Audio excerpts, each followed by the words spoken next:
বসো বসো। ওই সুন্দর করে পড়তে পারবা কেটা হাদিসটা? হুম, ইমাম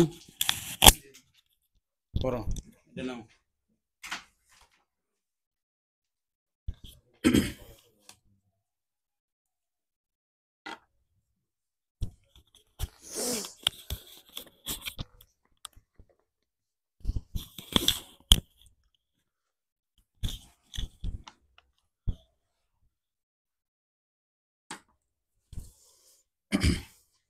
শুরু করো। بسم الله الرحمن الرحيم. عن أبي هريرة رضي الله عنه قال قال رسول الله صلى الله عليه وسلم كلمتان خفيفتان على اللسان ثقيلتان في الميزان حبيبتان إلى الرحمن سبحان الله وبحمده سبحان الله العظيم.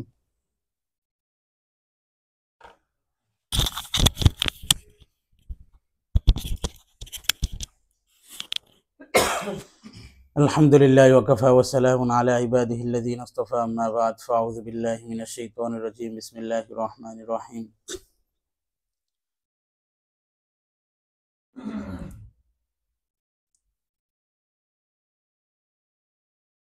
يا أيها الذين آمنوا حق تقاته ولا تموتن إلا وأنتم مسلمون.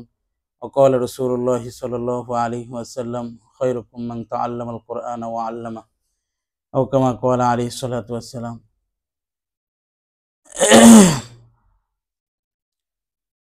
আল্লাহ পাকের অনেক বড় ইহসান এবং করম যে আমরা একেবারে কিতাবুন কলামুন থেকে নিয়ে আমাদের এই মাদানী নিসাবের সবচেয়ে গুরুত্বপূর্ণ একটা কিতাব, যেটাকে আমরা ছোটবেলা শুনতাম যে এশোয়ার বেশি কি মানে ম্যাজিক। ম্যাজিক কোন দিক থেকে? যে এশোয়ার বেশি কি পড়লে একজন ব্যক্তি কোরআন শরীফের তর্জমাও পড়তে পারে, আবার হাদিসও পড়তে পারে। এশোয়ার বেশি কি এমন একটা অবস্থান তৈরি করলো যে এশোয়ার বেশি কি পড়লে কোরআনের আয়াতও পড়া যায়, আবার হাদিসও পড়া যায়। এটার উদ্দেশ্য, এটার মূল বিষয়টা হলো তামরিন। কারণ এশোয়ার বেশিকিটা আমরা মাদানী নিসাবে যেভাবে পড়াই, অন্য অন্য জায়গায় এশোয়ার বেশিকির ওপর এরকম কোনো মেহনত হয় না। তো আমরা বছরের শুরু থেকেই হয়তো অনেকেই ছিলাম, শেষ পর্যন্ত এসে মোটামুটি হলেও 15-16 জন আমরা আছি। তো আমরা শেষ পর্যন্ত আসার কারণে আল্লাহ পাক যে এই পর্যন্ত নিয়ে আসছে, এই জন্য অন্তরের স্থল থেকে একবার শুকরিয়া। সকলে বলি আলহামদুলিল্লাহ। সংক্ষিপ্ত সময়ের মধ্যেই শেষ করা হবে। শুরুর থেকে তো আমরা পড়ছি আলহামদুলিল্লাহ অনেক কষ্ট, ক্লেশ, মুজাহাদার মধ্য দিয়ে।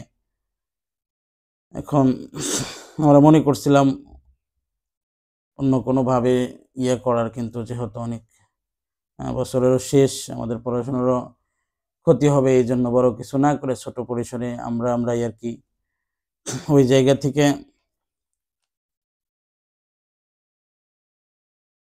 আল্লাহ পাকের শুকরিয়া আদায় করা যে শুরু থেকে পড়তে পড়তে আজকে এই পর্যন্ত আসছি আমরা।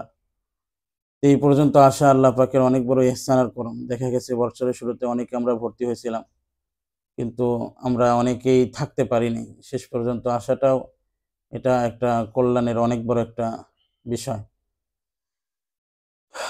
তো শেষ হাদিস আমরা পড়ব, হাদিস পড়ার মাধ্যমে আমাদের এই সর্বশেষকে শেষ করা হবে।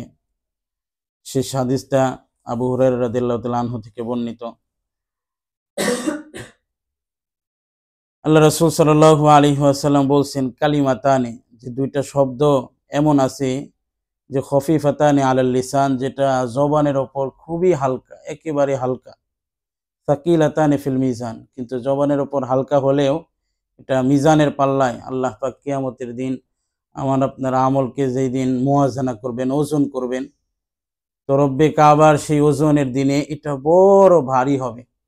পড়তে খুবই সহজ, জবানের ওপরও হালকা, কিন্তু মিজানের পাল্লায় এটার ভার অনেক অনেক অনেক গুণ বেশি। তুলা দেখতে একবারে নরম লাগে না দেখতে, কিন্তু পাথর অনেক ভারী হয় না, কিন্তু তুলাটাও যদি অধিক হয় সেটাও কিন্তু ভারী বলে কয়াত করা হয়। হাবিবাতান ইলার রহমান, এবং এই দুইটা আল্লাহ পাকের কাছে বহুত বড় দামি জিনিস, মহাব্বতের জিনিস, ভালোবাসার জিনিস। সেটা কি? সুবহানাল্লাহি ওয়া বিহামদিহি সুবহানাল্লাহিল আযীম। আল্লাহ পাকের নিকট এটা বড় প্রিয় এবং জবানের ওপরও হালকা, এবং কালিমা দুইটাও জবানের ওপরও হালকা এবং মিজানের পাল্লায় বহুত বড় ভারী। আলহামদুলিল্লাহিল্লাযী হাদানা লিহাযা।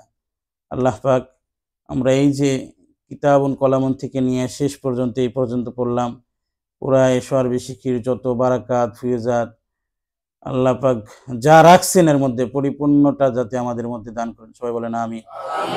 পাশাপাশি আল্লাহ পাক আমাদেরকে